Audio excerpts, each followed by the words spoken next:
The only thing scary about knowing what's wrong with me is not knowing that anything is wrong with me. Christmas time, New Year's time, that's the darkest time of the year, the shortest days, and it really impacts us. AI is not going to give you the right answer if you put in the wrong question. There is a high correlation between smartphones and depression and anxiety. So, ladies and gentlemen, are you depressed? Yes? No? Perhaps? If you are, not alone. Welcome to Marriage IQ, the podcast helping you become an intelligent spouse. I'm Heidi Hastings. And I'm Scott Hastings. We are two doctors, two researchers, two spouses, two lovers, and two incredibly different human beings coming together for one purpose: to change the stinky parts of your marriage into scintillating ones using intelligence mixed with a little fun.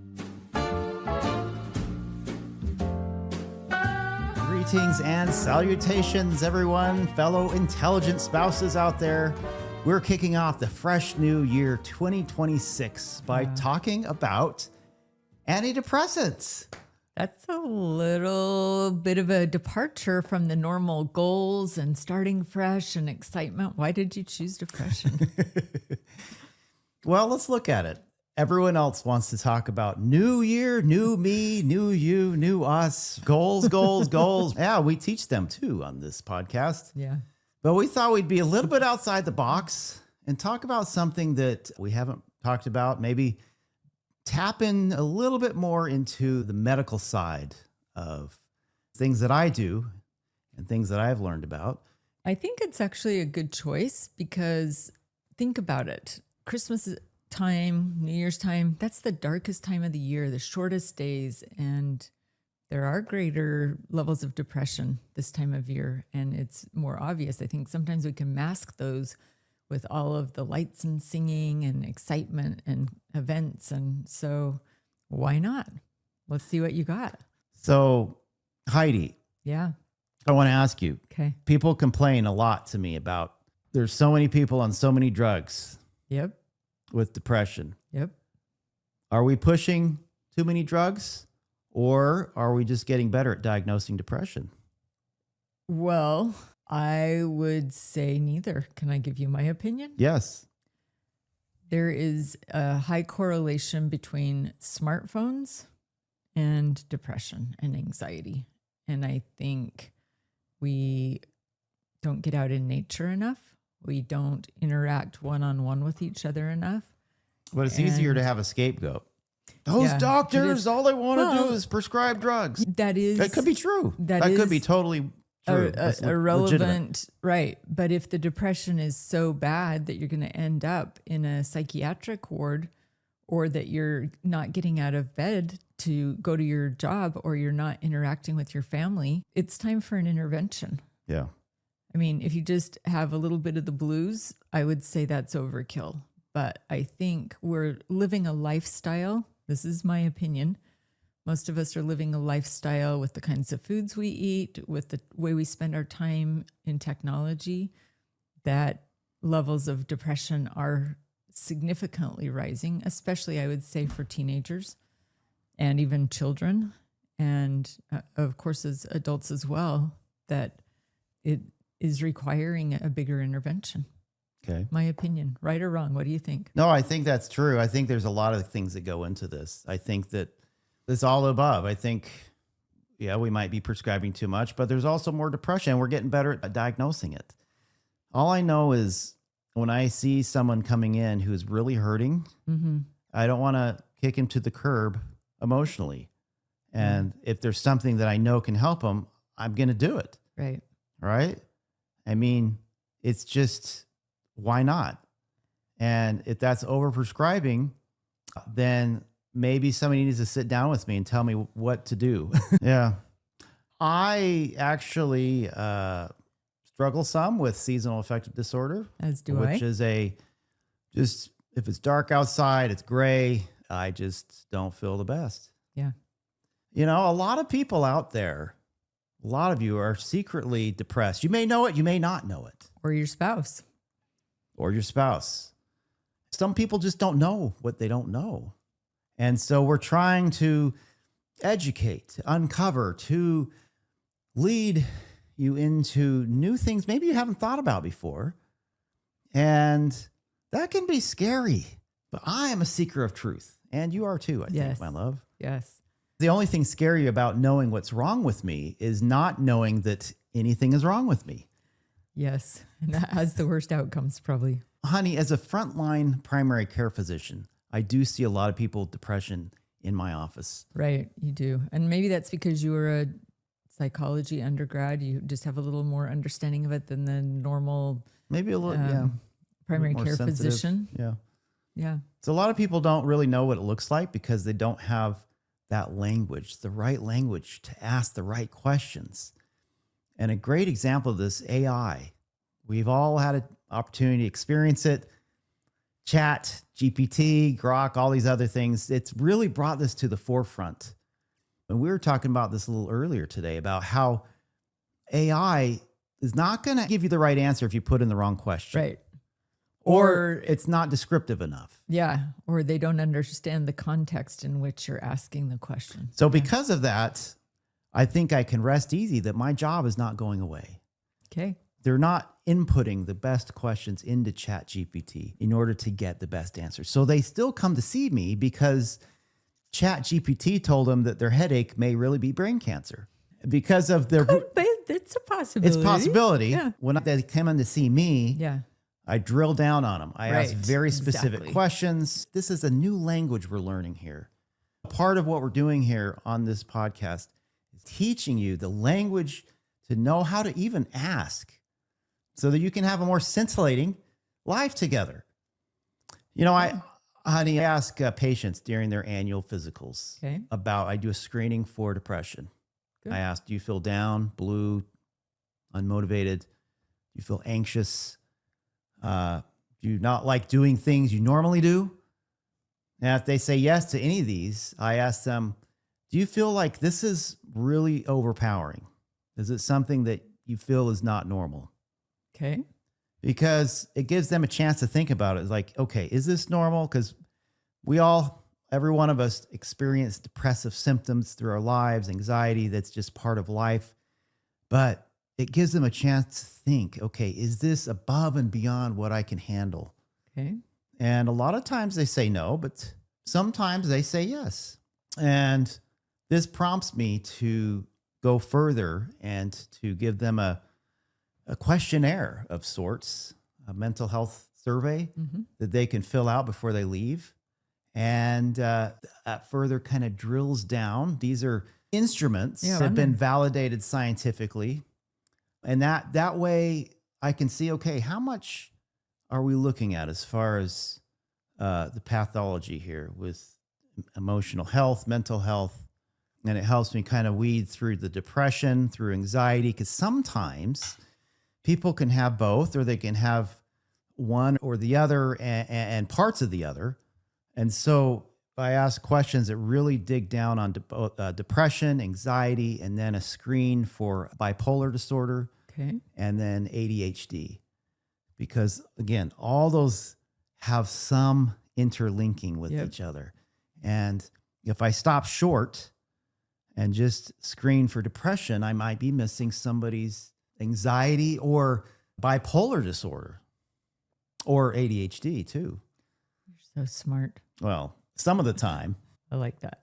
That's looking at the bigger picture. Some of the time.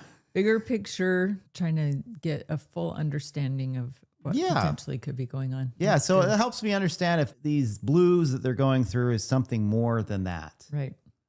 Which is really important these days. Yeah. There's so much struggle with mental health that the cost is really great.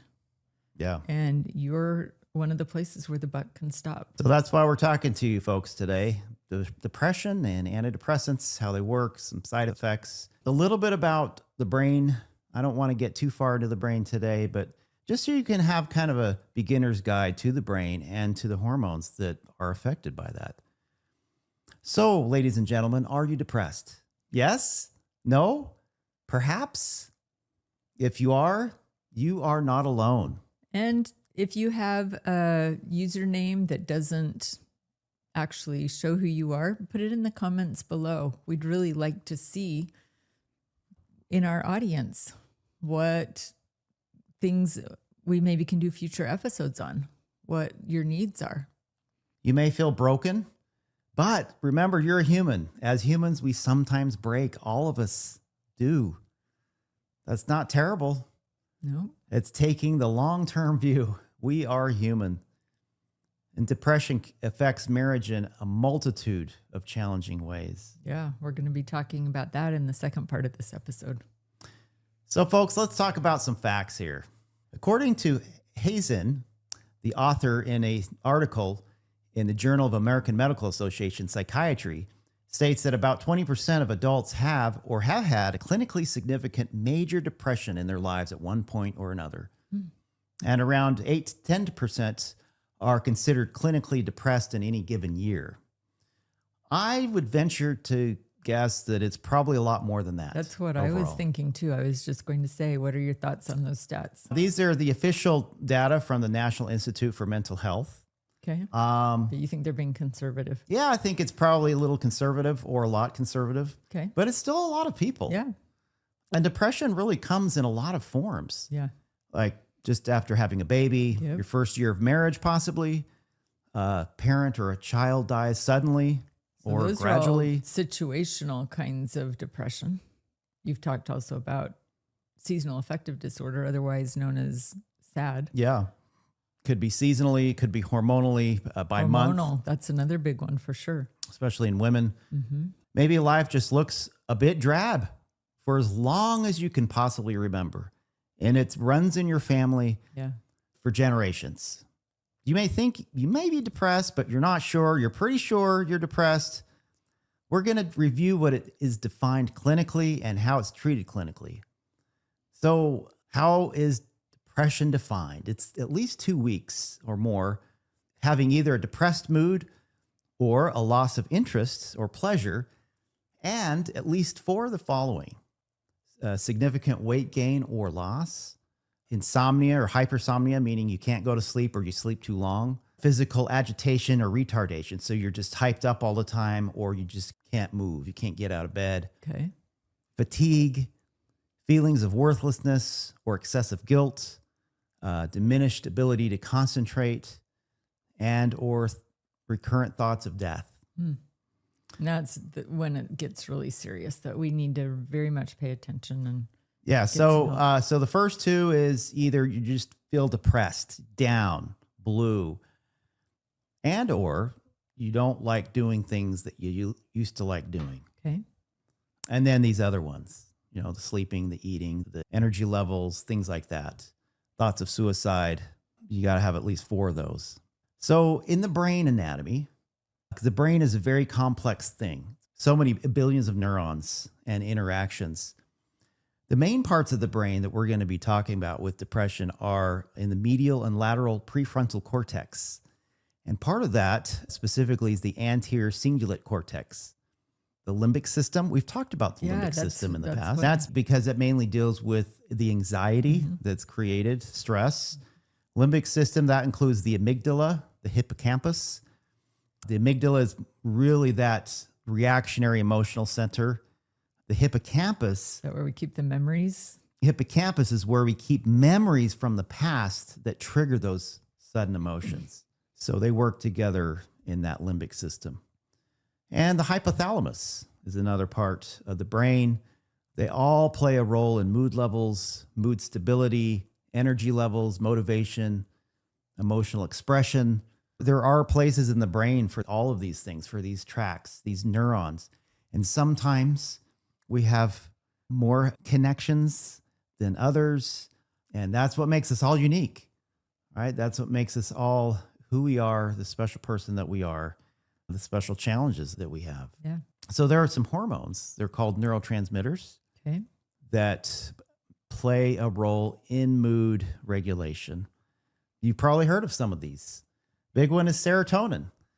It's one of the neurotransmitters that regulate mood and whether the feelings of depressed moods or increased moods. Serotonin is one of the main neurotransmitters. but there's others too Okay. that are involved. Another one you may have heard of, dopamine. So that's a good feeling that comes when you're getting a rush for. That's going to be a kind of a serotonin effect. A dopamine also can do that as well. However, it is more motivational. It's going to give you drive. It's going to give you desire to do things. Like, remember we talked about part of depression is we don't like doing the things we used to. Yeah. Does that mean it's Like low? I used to love going to the state fair and now I can't stand it. Or being around other people or hosting parties. Exactly. When you don't want to do that anymore, is it because of decreased dopamine, which leads to depression, or depression leads to decreased dopamine? Yeah, so that's going to be a lack of that dopamine functioning. Whether it's not enough dopamine that is there is not affecting the receptors like they should. Okay.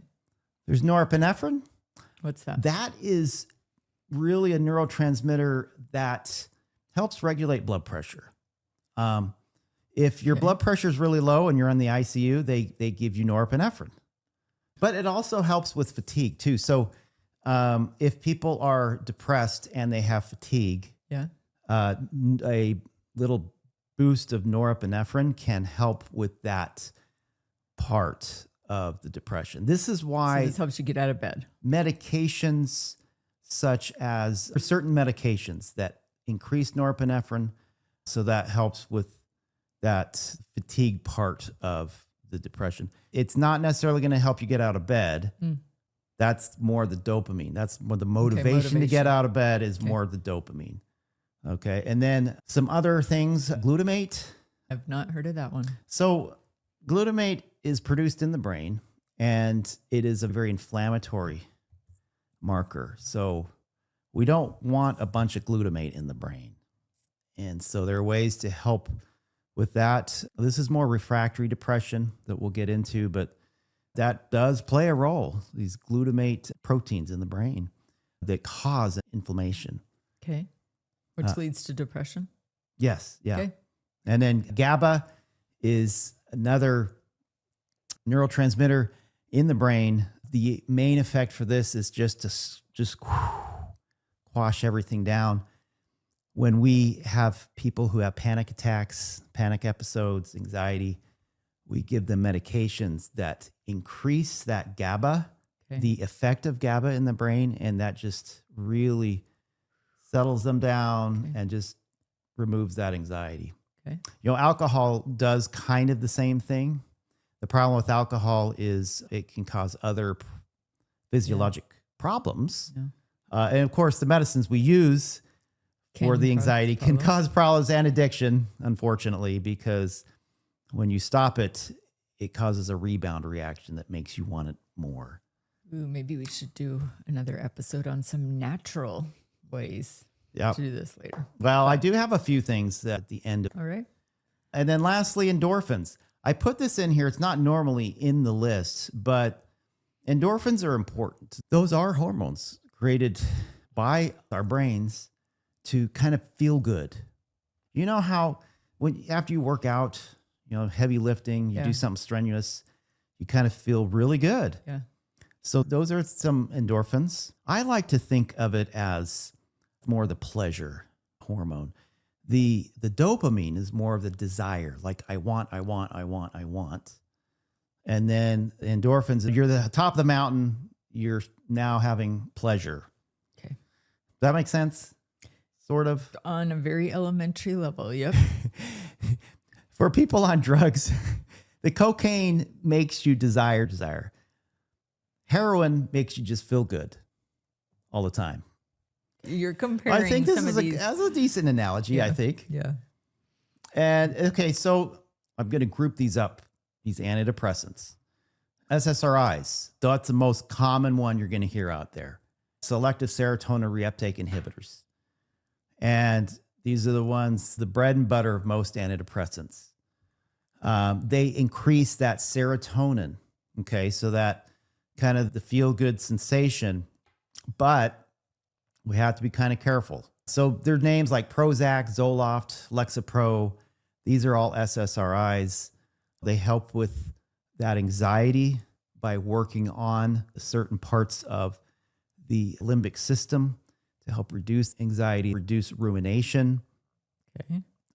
getting back to that excessive guilt for things you've done in the past, OCD, obsessive compulsive type things, that all kind of runs together. There's a relative serotonin deficit Okay. in between these neurons in the synapses. And all this drug does is it doesn't give you any more serotonin. It just blocks it from breaking down. So you have more in the synapse. Okay. And so, Is it all good? well, Sounds like magic pill. it can be. We're all so very different. And that's why I tell patients, and I need to tell you now, I wish that we were all like cars that we could just plug in and know immediately what's wrong and how to treat it. Yep. And I tell my patients this, I envy car mechanics in a big way. I'm so jealous. I unfortunately cannot plug you in. They're all created to be the same. And so when patients But come we're to me and very say, different. you know, all these doctors are throwing drugs at me, I'm like, yes, there's a reason for that. It's not that I can't speak for all doctors. I can speak for this doctor. The reason we do that is because you are an experiment. I'm just being blunt. Everyone's very different. Every single person is an experiment. Now, we've done studies to show, okay, most people do well with this condition, but there is a lot of crossover. Yeah. And so we try to do our best. I will say there are some genetic tests that may help, but I have found them to be mostly useless And very expensive. and highly expensive. Yeah. It's about $1,400 for the one I'm thinking of. And it gives you a red, yellow, and green section. And it's very misinformative because the red does not necessarily mean you can't take that. Mm. But the patient doesn't know that. And they think, I can't take anything that's in red. Hmm. And that is highly unfortunate. And quite frankly, after years of trying it, it has not really done much. Hmm. So I don't do it anymore. Okay. It's not because I'm behind the times. It's because I've already tried it and it's not super helpful. Okay. Good to know. I am waiting for the day, though, that we can plug you in and find out exactly what you need.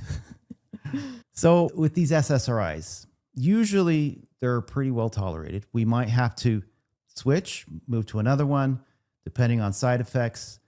But side effects that are common to all of these medicines in this group, weight gain. People don't like that. People don't like it, so they don't stay on it very Now, long. there are some that have less weight gain than others. Lexapro or escitalopram tends to have a little bit less weight gain than some of the older ones. Paxil or paroxetine has the most weight gain. That's why I never use it. And then fluoxetine and sertraline, Zoloft, kind of in the middle. They also, side effects include decreased libido. Which people don't like that either. Don't like that. Maybe not as much as the weight gain. Nobody likes weight gain. Yeah. Or almost everyone, I should say, don't like the weight gain. Another thing about the SSRI is emotional blunting. So Feel anything. it can bring you up from your depressed state, but you're just, bleh. You can't really Feel like experience a blob. the highs either. Another group that works well, the SNRI, antidepressants. This one has kind of a combo. Remember, let's go back to serotonin and norepinephrine. Remember, we talked about norepinephrine is kind of activating. So it helps people with fatigue more. So let's say you have depression and you're just so tired, you just lack of energy. So I might look at one of these meds first before I go to an SSRI.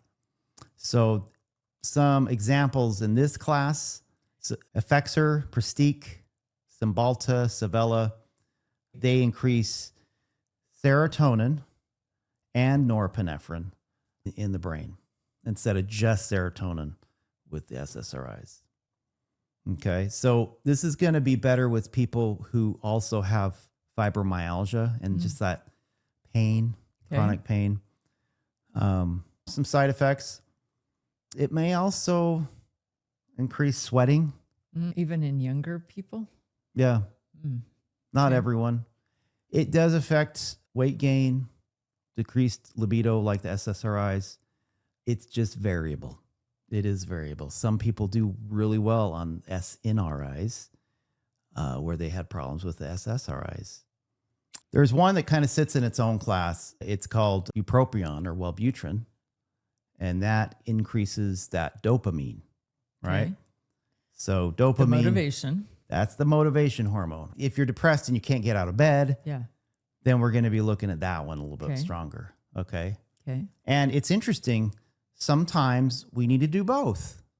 We need to do bupropion with an SSRI or bupropion with an SNRI like Effexor. Bupropion, that's a good tool to have. It is a good tool. Okay. Side effects include it can worsen anxiety because, again, you're increasing that motivation. That can increase anxiety. So we got to be careful with that. Okay. And it also can worsen some impulsivity. So if people have problems with being impulsive, that can really amp that up. Okay. So you wouldn't give that to somebody who has bipolar I would not do that if I could help it. Yes. or ADHD? No, ADHD would be helpful Okay. because it's increasing that motivation to do something. Okay. But with the caveat that you got to be careful because it can increase impulsivity. Okay. All right. So there's some other ones too. There's actually a lot of other types of medications that we can treat for depression, and we can augment. We can use different things. There's some lesser known antidepressants I'm not going to go over. Let's say you have really hard time getting to sleep and you're depressed. Okay. There are medications for that. But weight gain is part of almost all antidepressants. Yeah, bupropion is the most weight neutral. If weight is really super important You said it's the most important thing to people. for a lot of people, bupropion or Wellbutrin is mainly weight neutral. And we get back to this, the glutamate, which is a hormone, again, very inflammatory in the brain. There's ketamine, Spravato. These are ketamine-like medications that go in and block the receptors that glutamate triggers. So it effectively reduces all the glutamate effect on the brain. The brain then responds by making a lot more glutamate. That's interesting. And so the idea for people who have very serious refractory depression, the idea here is to go in and just do a clean slate thing, like a hard reset of your hard drive, Okay. on your computer. Just we're wiping everything out, really. And some people have done really well with that. I don't have much experience with that. With my patients, usually they're at psychiatry when it gets to that Okay. point. All right. But there are some other adjuncts like liothyronine. That's a thyroid supplement that can be used as an augmentation to help with energy, with fatigue, with brain fog, because brain fog is one of the symptoms of a low functioning thyroid. And stimulants like Adderall or Ritalin that we use for ADHD can also use as an augment because they increase those neurotransmitters too. So this kind of brings up all of this stuff. These are really high level look at some of these antidepressants and what they do, a little bit about the brain and what it does, the neurotransmitters. Depression's hard. Yeah. It's hard. We've had a significant amount of depression in our own family, and it is hard. Some of it is situational, some Yep. of it is genetic, Hormonal, genetic, and seasonal. it is part of human life. And we can't feel shame over what we feel. We Well, just can't. And a lot of times the benefit of depression is it shows you where something's missing in life, right? It shows you that there's a gap somewhere, that maybe some changes need to be made. Yeah. A messaging So- saying, hey, Right. If Yeah, it's part of something's your up. executive functioning, then it serves a purpose in some fashion. It's just when it overtakes your life. right. So you talked earlier about some more holistic things, maybe some more I would natural. be really interested to know that. What do you have?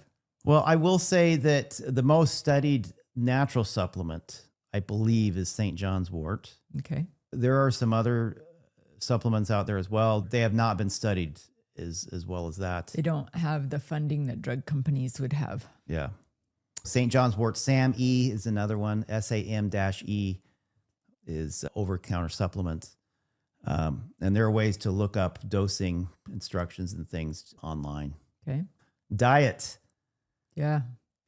Diet. There is some research out there by Susan Pierce Thompson, I believe, that shows that refined foods contribute to depression and anxiety. So if you cut those out of your diet, they have seen a significant drop in mental illness. So if you're depression depressed anxiety. and you are eating a bunch of bread, a bunch of desserts, a bunch of soda, the odds of you getting better are diminished. Yeah. Now, if you choose to start eating green leafy veggies and tomatoes and carrots and crucifers, water, broccoli, seeds, cauliflower, nuts, then berries, you're going to find changes happening. Yeah. Positive changes. And if you do it all the time. I know it's hard because the bad stuff tastes really yummy. I'm just being honest. And so a lot of people rather take a pill. Yeah. They'd rather eat delicious and take a pill. Yeah. But look, sometimes you have to take a pill, even if you're eating well. That's true. And I don't want to say that it's just all in your diet. Right. It's not. It probably depends on the kind of depression it is. Yeah. Makes sense. The next thing, exercise. Yep. Wait, Dr. Hastings, this sounds pretty simple because it is. Diet, exercise, regular exercise. Hard exercise? Yeah, hard Not exercise. just going I on tell my walks. patients at least 15-ish minutes of aerobic exercise where your heart rate is up, depending on your age, but somewhere between the 120s and 140s for about 15 minutes. That sounds a little low to me for depression, but is that what the research is showing? Well, a lot of people don't get it above 100, my love. So if you just tell them do 15, at least that's getting something. Right. Gotcha. 'Cause otherwise they say, I'm out. Yeah. Yeah, 120, 150. Again, depending on your age. If you're 80 years old, 120 is going to be kind of your max. But anywhere in that range, you're getting that aerobic exercise 4 days a week or more. That's what we're looking for. That's the sweet spot, that aerobic exercise. And then the third thing is sleep. Okay. Sleep is hard, especially as you age. There are just some things that change as you age, and it is a little bit harder to do, but I try to teach my patients about this sleep hygiene. That's We have interesting term. dental hygiene, right? Yeah. We brush our teeth, we floss, supposed to. There's sleep hygiene too. Interesting. And that is preparing yourself for sleep Okay. and being No very, screens. very intentional about your sleep. Okay. Getting your screens off, blackout curtains, whatever, at night, shades, eye shades, and not eating or drinking for at least an hour before bedtime. Things like that, cooling it down so it's a little bit cooler. Yeah. There is an app, it's the Calm app. They have some body scans. Insight Timer is another one, and they have night meditations or night music that help you fall asleep. Well, I like the body scans because you're able to talk to each part of your body and say, okay, it's time to relax now. Yeah. From your head to your foot. Meditation, mindfulness. We talked about that in depth in the episode about the M word. Meditation is a game changer. It was for me. And just socializing with people, friends, going out, doing things. That helps you sleep better? That's another thing that helps. That helps with the depression. With the depression. Okay. Yeah. Connection. Some people have pets, and that's great too. Whatever works that you can trigger that social need, that social desire that we all have to be needed and wanted and to mean something to someone else. Yeah. I'm suspecting that you've seen how serious it can get. Yeah. And we don't want people to get to that level of hopelessness where they just can't function or they're ready to end their life. Right. And because of that, I would say You're probably a fairly decent judge of, is it that they need to make some of these lifestyle changes, or do they need an antidepressant for a little while to help them make some lifestyle choices and then they can taper it down a little bit? So I remember standing in the bedroom of a friend of mine with a shot in my hand, ready to go, ready to give it to him. Yep. To help him down off of his the cliff. And it was right there. And at the end of the day, he said, no, he didn't want the shot. And he ended up ending his life. What, a month later, 2 months later? A while later. Yeah. And that to me is really sad. It's a stark reminder that whatever your opinions are on all of these medications, that they're there for a purpose. They are. And when used appropriately, they can be, in some cases, life-saving, literally life-saving. So to recap, Okay. don't try to remember everything I told you. It's just what I do. So anyway, there are medicines. If you have more fatigue with your depression, there are specific medicines for that. If you have problems sleeping, there's specific antidepressants for that. If you have lack of motivation. Yeah, the motivation issue. All I'm saying is there are classes of medications that you can ask your doctor. Those are some of the intelligent questions to ask. Yeah, specific to all of the symptoms that you personally are having. Okay. It's not a one size fits all. It's a back and forth between doctor and patient. And hopefully that relationship is really good so that treatment plan can go really well for you. Yeah, I like that. That's helpful. So this is depression from the lane that Scott lives in, the biological lane. And on Friday, we're going to release part 2, where we're going to move over into my lane, which is more psychology and family relationships, and talk about how depression may show up there, what some of the lies are that we believe when we are experiencing depression, and how we can change some of those. And we hope that you'll tune in with us then. If you have any questions in the meantime, don't hesitate to reach out. hello@marriageiq.com. And check us out on YouTube and Spotify and Apple and Instagram. And we'll see you on Friday with another episode of Marriage Marriage IQ. IQ.